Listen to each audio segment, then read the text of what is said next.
মোহাম্মদ ফজলুর রহমান তিনি বাংলাদেশের জাতীয় পর্যায়ের অত্যন্ত সুপরিচিত একটি নাম। বাংলাদেশের মহান মুক্তিযুদ্ধে তার অসামান্য অবদান আছেন এবং যারা সম্মুখ সারির যুদ্ধ করে বাংলাদেশকে পাকিস্তানি হানাদার বাহিনীর হাত থেকে এই দেশকে মুক্ত করেছেন, তাদের মধ্যে জনাব ফজলুর রহমান অন্যতম। তিনি বর্তমানে বাংলাদেশ সুপ্রিম কোর্টের একজন সিনিয়র অ্যাডভোকেট। দেশের অগণিত নিপীড়িত মানুষের, নির্যাতিত মানুষের মুক্তির জন্য তিনি প্রতিনিয়ত লড়াই করেন। তিনি একটি রাজনৈতিক দল করেন। তিনি বাংলাদেশ জাতীয়তাবাদী দল বিএনপির চেয়ারপারসনের সম্মানিত উপদেষ্টা। তিনি আইনজীবীদের নেতা। তিনি বাংলাদেশ জাতীয়তাবাদী আইনজীবী ফোরাম কেন্দ্রীয় কমিটির দীর্ঘদিন পর্যন্ত মহাসচিবের দায়িত্ব পালন করেছেন। আইনজীবী হিসেবে, আইনজীবীদের নেতা হিসেবে বিগত ফ্যাসিবাদ বিরোধী আন্দোলনে জনাব ফজলুর রহমানের অসামান্য অবদান রয়েছে। তিনি একজন আজন্ম যোদ্ধা এবং তিনি দেশের আইনের শাসন, মানবাধিকার, গণতন্ত্রের জন্য সবসময় তিনি সোচ্চার থাকেন, বক্তব্য দেন। একই সঙ্গে আদালত, আইন এবং দেশের বিচার ব্যবস্থার প্রতি তার অগাধ সম্মান এবং শ্রদ্ধা রয়েছে। একটি টেলিভিশন টক শোতে উনি অতিথি হিসেবে সেখানে গিয়েছিলেন।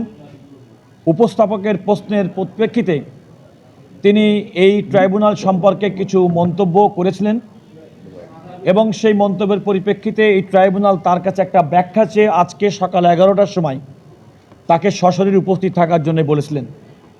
জনাব ফজলুর রহমান একজন আইনের প্রতি শ্রদ্ধাশীল ব্যক্তি। তিনি আইন মান্যকারী একজন ব্যক্তি।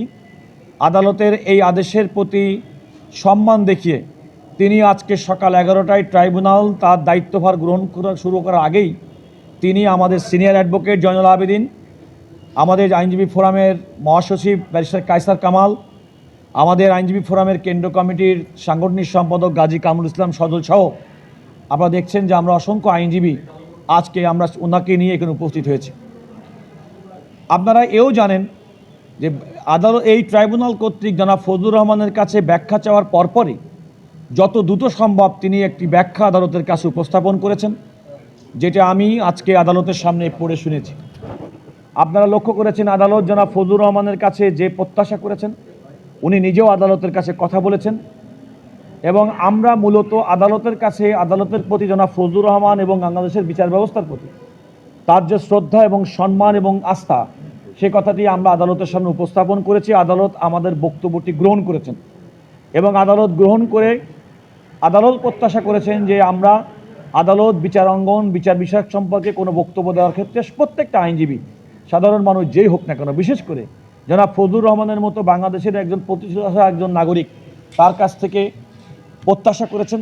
আমরাও বলেছি যে আদালত এবং আইনের প্রতি আইনজীবী হিসেবে আমাদের শ্রদ্ধার জায়গাটি অন্য যে কোনো ব্যক্তি এবং প্রতিষ্ঠানের থেকে বেশি।